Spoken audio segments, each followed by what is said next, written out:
Nenhum clube deve tanto no futebol brasileiro quanto o Botafogo. Mais de R$ 1 bilhão de dívida. E no vídeo de hoje do canal do Nicola, vou te explicar o caminho que o Botafogo está tomando de se tornar o primeiro clube grande a virar empresa no futebol brasileiro. A partir de agora, você passa a conhecer tudo sobre o Botafogo SA, que deve passar a valer em 27 de dezembro.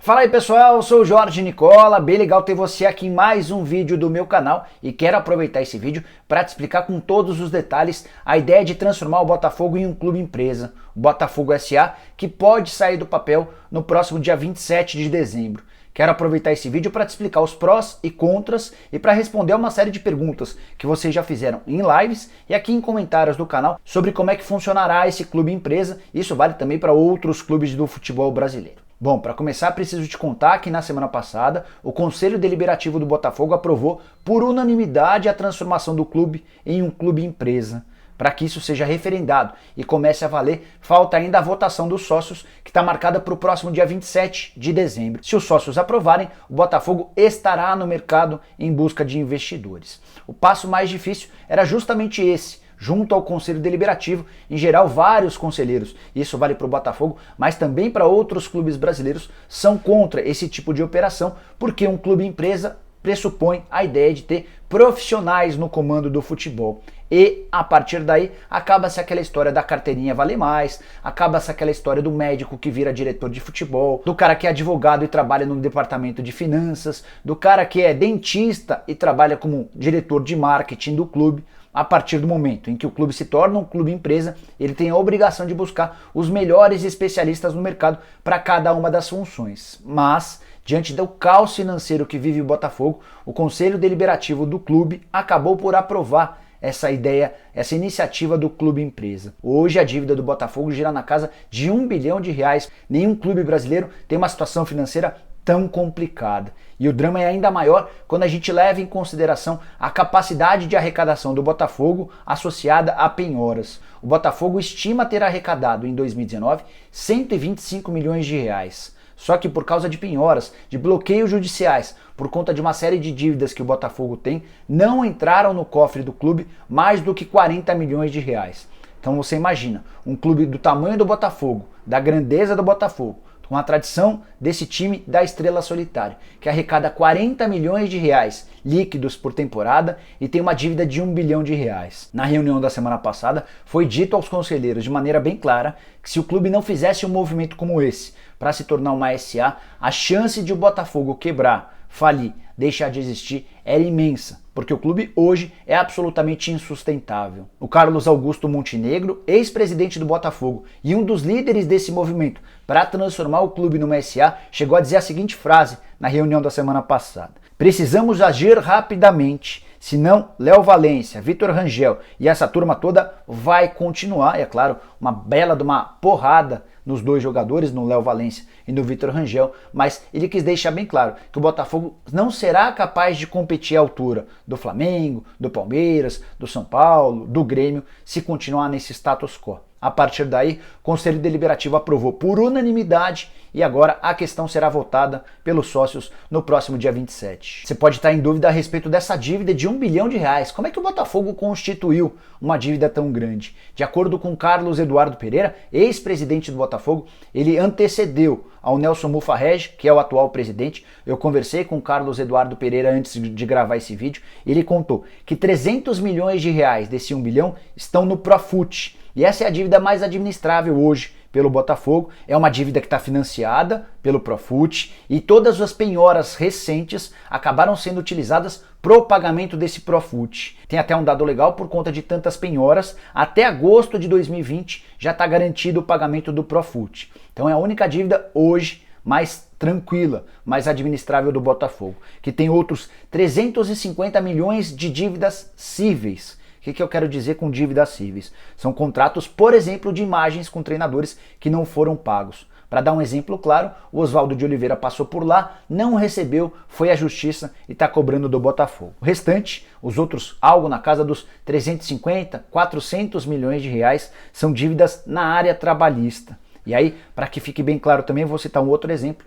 todo o elenco do Botafogo de 2014 não recebeu salários nem direitos de imagem, time que foi rebaixado, e toda essa galera entrou na justiça, se juntando a um grande contingente de ex-atletas e funcionários que também foram à justiça trabalhista contra o Botafogo. Uma das perguntas que eu fiz para o Carlos Eduardo Pereira foi sobre prazos, então eu quis saber quando é que o Botafogo SA sairá do papel. Se aprovado no próximo dia 27 pelos sócios, o prazo é de 3 a 5 meses para que todas as obrigações legais sejam percorridas. A partir do momento em que o Conselho Deliberativo aprovou a criação desse Botafogo SA, o clube já pode começar a procurar investidores. E quando a gente fala em investidores, pelo menos na minha cabeça, o primeiro nome que vem à minha mente é dos irmãos Moreira Salles, botafoguenses declarados, bilionários, dinheiro não é problema, e eles foram os responsáveis por iniciar esse processo de transformação do Botafogo. O grande ponto é que, por conta de toda a exposição envolvendo o nome deles e o Botafogo, os irmãos Moreira Salles, de acordo com Carlos Eduardo Pereira, resolveram se afastar desse processo e não querem mais participar. Eles entenderam que a exposição foi muito grande e muito negativa. A tentativa de alguns dos líderes do Botafogo agora é se aproximar dos irmãos e, ainda que eles não participem na linha de frente, que eles possam de alguma maneira ajudar com um investimento, ajudar na captação de dinheiro. O Botafogo precisa urgentemente de 200 milhões de reais para colocar a casa minimamente em ordem, para que os bloqueios judiciais e penhoras deixem de existir, para que a máquina possa começar a rodar. Então a estimativa é essa, 200 milhões de reais num prazo de 5 meses, que seriam captados com botafoguenses com bom poder aquisitivo ou até com empresas internacionais. O Botafogo está convencido de que será capaz de atrair o interesse de grandes empresas do exterior que estariam de olho na possibilidade de ver o Botafogo como uma máquina de fazer dinheiro. Aí você pode estar se perguntando, como assim o Botafogo virar uma máquina de fazer dinheiro? É que a partir do momento em que o Botafogo se tornar uma SA, o futebol será excluído do restante do clube. E a empresa que passar a investir, por exemplo, que assumir 45% das ações, ela assume esse Botafogo SA sem qualquer dívida relacionada ao antigo clube. E aí essa empresa vai investir, por exemplo, na captação de jovens atletas que podem ser vendidos e garantirem um bom dinheiro ao clube. A grande vantagem do Botafogo com a transformação do clube em empresa é o fato dele ser o primeiro dos 12 grandes do futebol brasileiro. Ele lidera esse movimento. Nenhum outro ainda virou um clube empresa. Então o Botafogo entende que, por ser um clube de camisa, por ser um clube de grandes jogadores, por ser um clube de uma torcida grande e representativa no futebol brasileiro, isso tudo pode atrair os olhares de investidores brasileiros e estrangeiros. Qual a minha opinião sobre a transformação desses clubes grandes em clubes empresa? Eu sou a favor. Acho que está na hora da gente profissionalizar o futebol. O futebol ainda é tocado por muita gente amadora no futebol brasileiro. Isso tem que acabar porque os clubes se tornaram grandes máquinas de fazer dinheiro, capacidade enorme de geração de receita e muitas vezes pessimamente administrados. É por isso que a gente vê, por exemplo, no Rio de Janeiro, 3 dos 4 grandes clubes em enormes dificuldades financeiras. Não é responsabilidade da torcida, não é responsabilidade dos jogadores contratados, e sim das pessoas que dirigem Botafogo, Vasco e Fluminense há bastante tempo. A Portuguesa em São Paulo é mais um exemplo. O Cruzeiro hoje é um grande exemplo de como uma péssima gestão pode afetar o clube. Cruzeiro super endividado. Até gravei um vídeo, vou deixar o link aqui, em que eu conto um pouquinho de todas as dificuldades financeiras pelas quais passam o Cruzeiro. A partir do momento em que se torna um clube empresa, esse clube não pode ser mais gerido por gente que não está ligada ao futebol. E aí é importante só se associar às pessoas certas para trazer os melhores profissionais para cuidarem dos clubes brasileiros. Pode-se iniciar a partir daí uma revolução,